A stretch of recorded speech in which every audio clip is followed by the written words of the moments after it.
Bonjour tout le monde, aujourd'hui je voulais juste partager une pensée que j'ai eue cette nuit, une pensée en fait que j'ai eue avec le Seigneur et qui m'a vraiment beaucoup fortifié, dans le sens où Dieu n'est pas loin de nous, Dieu est proche de ses enfants, Dieu est proche de ceux qu'il aime. Donc je vais prendre la Bible et le passage c'est dans Exode 3, le début du chapitre et jusqu'au verset 7. Bon, je vais un peu lire et ça va prendre le temps que ça prendra, mais je vais donc lire le passage. Or Moshe fut berger du troupeau de Yitro, son beau-père, père de Madian. Il conduisit le troupeau derrière le désert et vint à la montagne Elohim à Horeb. L'ange de Yahweh lui apparut dans une flamme de feu du milieu d'un buisson. Il regarda et voici le buisson était tout en feu et le buisson ne se consumait pas. Bon, je vais déjà m'arrêter là parce que en fait déjà là il y a déjà tellement de choses pour nous parler en fait de la bonté du Seigneur. Alors je ne sais pas si vous pouvez vous imaginer un buisson en feu. Et la Bible nous dit ici que le buisson ne se consumait pas. Or la Bible nous parle de Dieu comme étant un feu dévorant. Dieu étant un feu dévorant, c'est pas le feu comme tu peux voir à côté de toi quand tu allumes ta chaudière ou tu allumes pour faire à manger. C'est plus que ça. Je ne sais pas si tu te souviens de l'épisode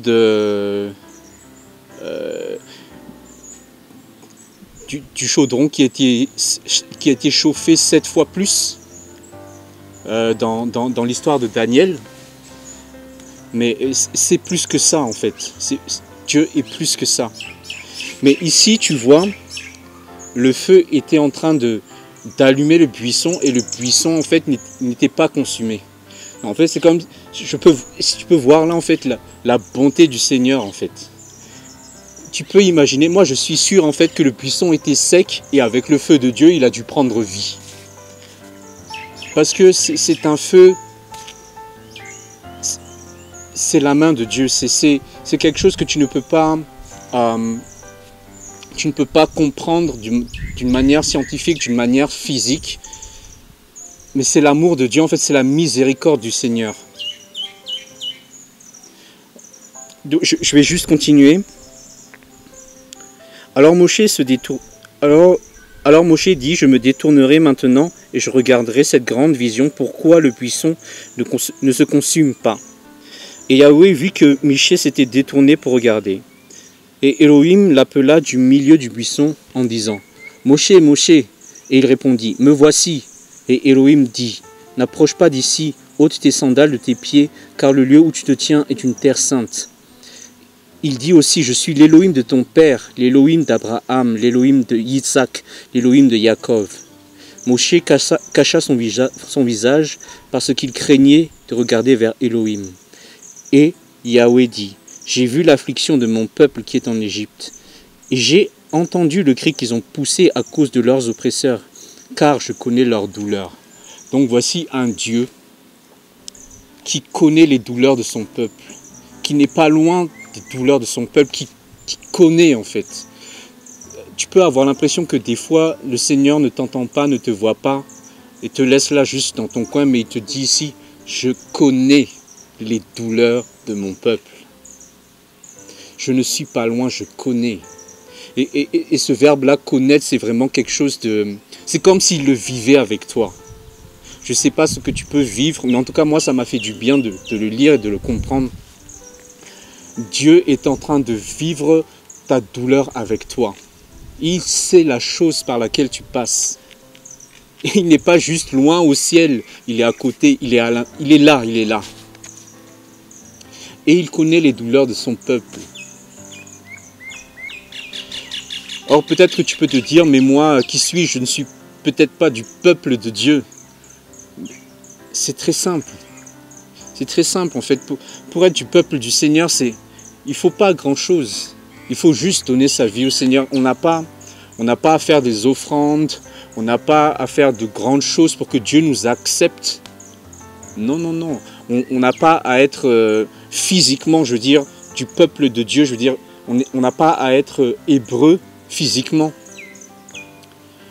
Quand vous regardez en fait l'histoire, même avant cette histoire-là, quand Moshe a vu le buisson, si on regarde en fait l'histoire de la naissance de Moshe, on regarde ce qui se passe dans Exode, le premier chapitre, hein, et à partir, je vais prendre à partir du verset 15. Exode chapitre 1 verset 15, il est écrit: le roi d'Égypte parla aussi aux sages-femmes des Hébreux. Le nom de l'une était Shipra et le nom de la seconde Poua.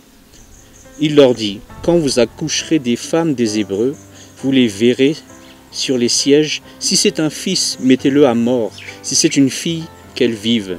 Mais les sages-femmes craignirent Élohim et ne firent pas ce que le roi leur avait dit, car elles laissèrent vivre les fils. Alors le roi d'Égypte appela les sages-femmes et leur dit: pourquoi avez-vous fait cela? Avez-vous laissé vivre les fils? Avez-vous laissé vivre les fils? Les sages-femmes répondirent à Pharaon: parce que les femmes des Hébreux ne sont pas comme les Égyptiennes, car elles sont vigoureuses. Elles accouchent avant que la sage-femme n'arrive auprès d'elles. Élohim fit du bien aux sages-femmes, et le peuple multiplia, devint très puissant. Et il arriva, parce que les sages-femmes craignirent Élohim, qu'il leur fit des maisons.